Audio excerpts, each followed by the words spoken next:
wet weather pushing into Northern Ireland, but coming to England and Wales, it's a fine start to the day. Some patchy areas of cloud around, but generally speaking, it will be a dry start. And the cloud will tend to melt away, I think, through the evening, so more in the way of sunshine. Right, I'm off the sofa, I've got a plan, so let's go.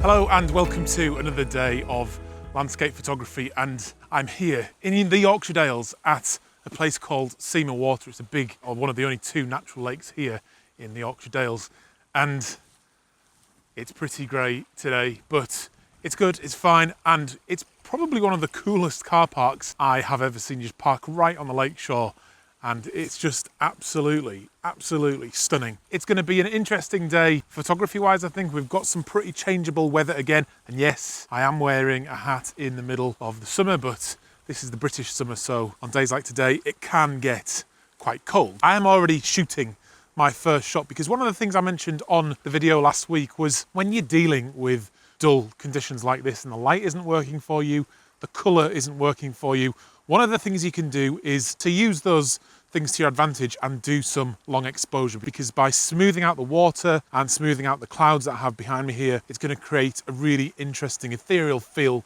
to the image. And I also have, if we sort of lean out over the water a bit, these pretty cool rocks that are going to act as a juxtaposition against that smoothness, or the movement in the water, in the clouds rather, by having that rock solid in the foreground that's just going to really add some interest to the image. They're all also really quite an interesting shape, so I think I'm quite happy with the composition.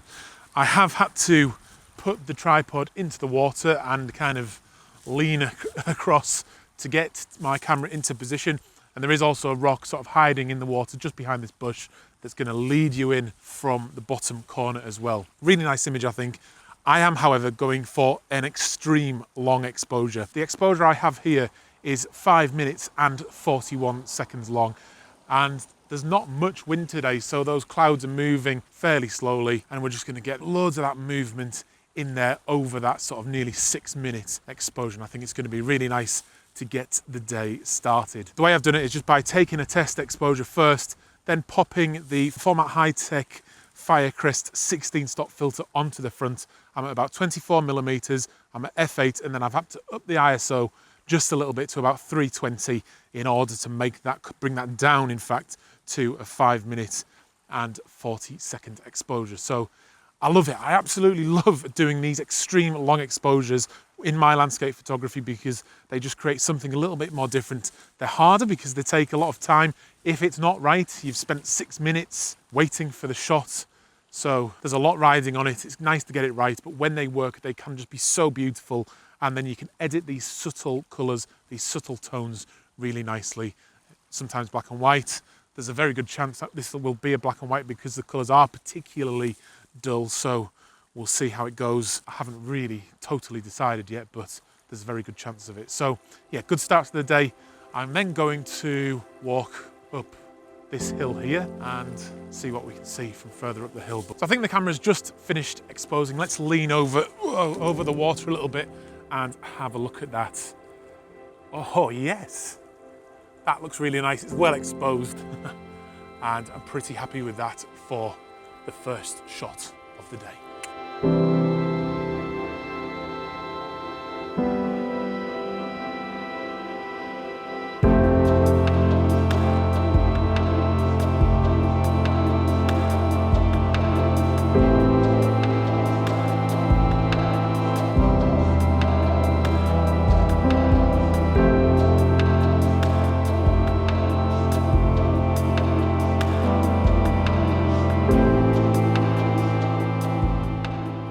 Right, second shot, and just walking up this hill, I'm really just today trying to make the best of these conditions. It's unlikely in this situation that you're going to come away with a winning shot. The way I use these kind of days is just to get a bit of exercise, still enjoy the outdoors because it's not that cold, but also to scout out shots for the future. So there are a few a few breaks in the cloud. And as I've been walking up, these reeds here just caught my attention because there was a strand of sunlight coming through the clouds and it lit up the reeds in the foreground that I have here. I'm then looking out over the valley, which has some beautiful deep greens in it, and then going up into a very dingy grey hilltop and sky above that. And it's just creating layers in the scene here. I haven't composed yet, but it's just creating these really nice layers that I think will work really well. Not going for long exposure this time. I'm just going to do it as a straight up shot because I don't want to get any movement in these reeds and I want to freeze them.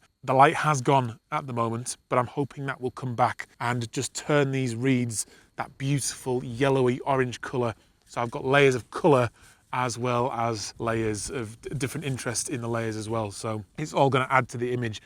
I'm not sure it's going to work, if I'm totally honest, but it was just that as that light hit it, it did really strike me. So I'm just going to compose, and I think it's going to be a vertical shot. So I don't use an L bracket or anything like that. So I'm just going to turn it and get my composition. I'm going to go in a bit closer so I'm filling the foreground with the reeds, and I also want to get up to my eye level, so I'm just going to raise the center column here, and now I've got that sort of same level that my eyes are at, and that's the composition that I want, looking down the hill a little bit on those reeds, so that's really filling the foreground. So someone commented on me using the center column right up high like this the other day on the Peak District video and just said you shouldn't do it. Basically, it was the gist of what he was saying. I couldn't disagree more, because is it perfect? No, it is not. Are you going to get more movement with it up here? Yes, of course you are. But sometimes I want the camera on the tripod and I need to get it up higher. It's the composition, it's the perspective that I want that's more important than that pure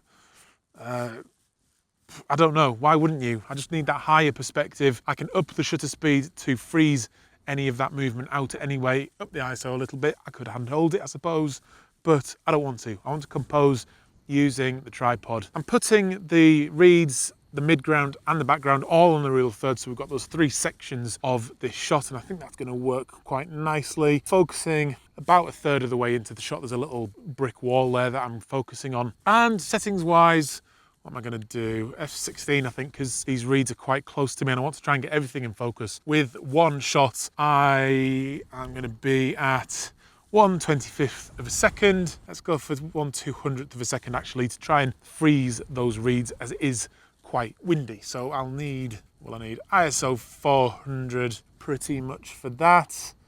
Let's just take a test exposure. Yeah, that's looking pretty good. Now it's just a case of waiting for the sunlight to strike those reeds again.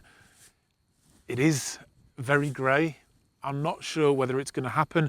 It's going from sunny to cloudy to rain, another very changeable day.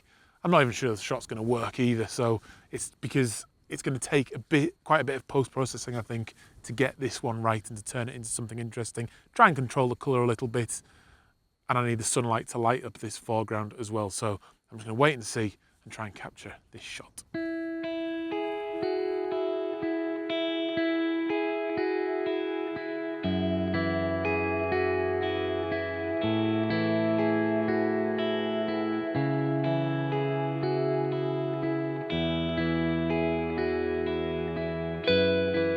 So I'm at the top of the hill. I don't even know what it's called, but I do have 360 views all the way around.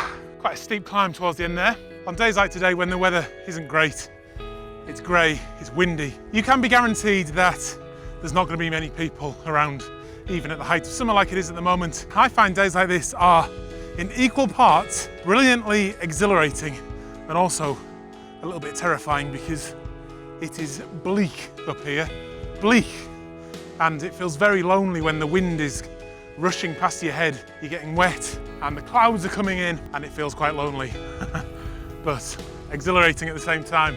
I wouldn't really want to be anywhere else right now. However, I don't think the weather is going to improve at all today, so what I'm going to do is go back and show you the edit of that first picture. I don't think we're going to do much better than that today, and I really want to show you Silver Efex Pro and what you can do with your black and white conversions using that software. So I'm going to rush back down the hill because the weather is getting worse, and I'll see you when I'm warm and dry. Okay, so I'm back and I'm warm and dry, and I've printed out the picture as well, and I'm really happy with how it turned out. So I just want to show you a few things. I'm not going to go through the whole edit at all, but I want to show you what Silver Efex Pro can do to really make your black and white images pop. So let's get into the computer. Right, when I am editing a picture using the Nik Collection and Silver Efex Pro, I'm always starting in Adobe Lightroom anyway, and I'm doing a few slight adjustments to get me started in Lightroom. And all that is really is with this one, I've put a quick grad at the top and the bottom just to bring get the exposure right across the image, very straightforward. And then I come down to I put a bit of noise reduction in just for that long exposure, and then just do my lens corrections here. I've also cropped to make it a square crop. I had that in mind at the time when I was composing, and then we're pretty much set to import it into Silver Efex Pro. So there are two ways to do this. The better way is to go down to Open as Smart Object in Photoshop. So I'm going to click that, and it will open it up as a smart object, obviously in Photoshop, which will then let us do it in a non-destructive way. And if we want to change it in the future, then we can go back and do that. So I've got my smart object, and I just need to go up to Filter and then go down to the Nik Collection and click on Silver Efex Pro. So into the Silver Efex Pro window here. I'm not going to go through the whole edit. I just want to show you a few of the tools that are available, but you can use a number of presets that are built in to Silver Efex Pro here. On the left hand side, you can just scroll down, click them, and it will do the edit for you, change the image. I mean, that looks pretty good, doesn't it, on its own, without me even doing anything. Full dynamic range. They all look pretty good, but I want to do it myself today. One of the things I really like about Silver Efex Pro is these dynamic brightness, and you can see what that does as I slide it. I'm going to go up on the dynamic brightness a little bit, I think, and the soft contrast as well as we come down to contrast here. That makes some really interesting changes. That's going the wrong way for me there though. Let's go back up, add some contrast in, and that's getting closer to where I want to be. There's other things like the structure here, which are really good for long exposures. I'm not going to go through that, but I do want to show you these selective points here.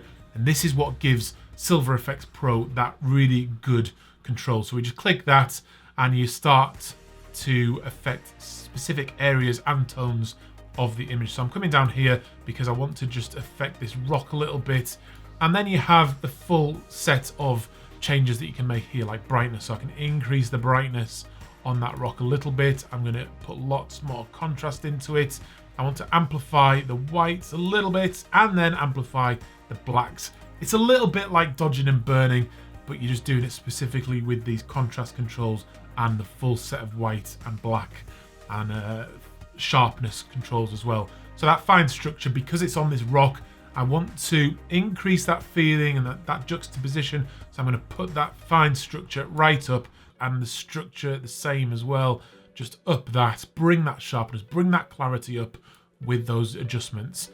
And that rock now looks really nice. You can then just duplicate that control point and then just drag it across to the other rock. That's slightly bigger, so I'm just going to make that a little bit bigger, and it applies those same adjustments to that second part of your image. I'm actually going to duplicate that a third time and drag it down to this rock down here onto the black parts of the rock, and then just have it encompassing that whole rock. I also want to darken this bottom area of the image here a little bit, so I'm just going to create another control point, click down here, make it nice and big to fill that kind of area at the bottom, and then just drag that brightness down just to darken that area of the image as well, and just add that really moody, smooth, nice feel into it. But I also want to increase the contrast just to pull a little bit of the detail out from underneath the water there, and you can see that's starting to happen down here, and that is looking pretty good. That's close to what the final image was, but the big thing that I really love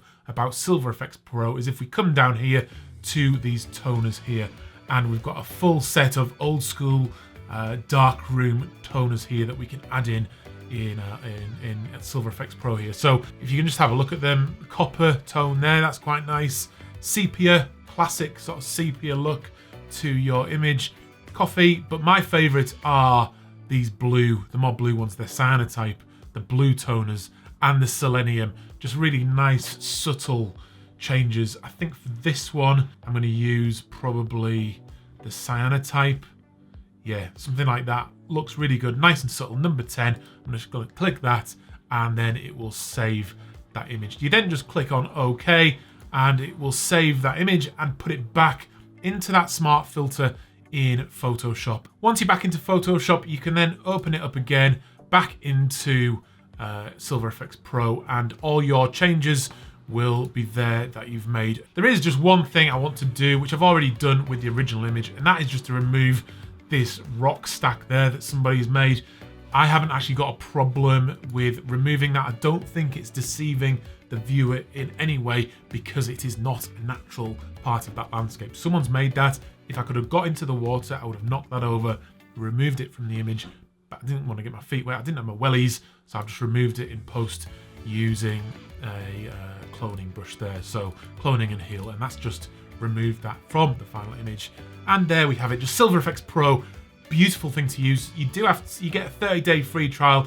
There is then a small cost after that, but I think if you do black and white photography, it is most definitely worth the investment.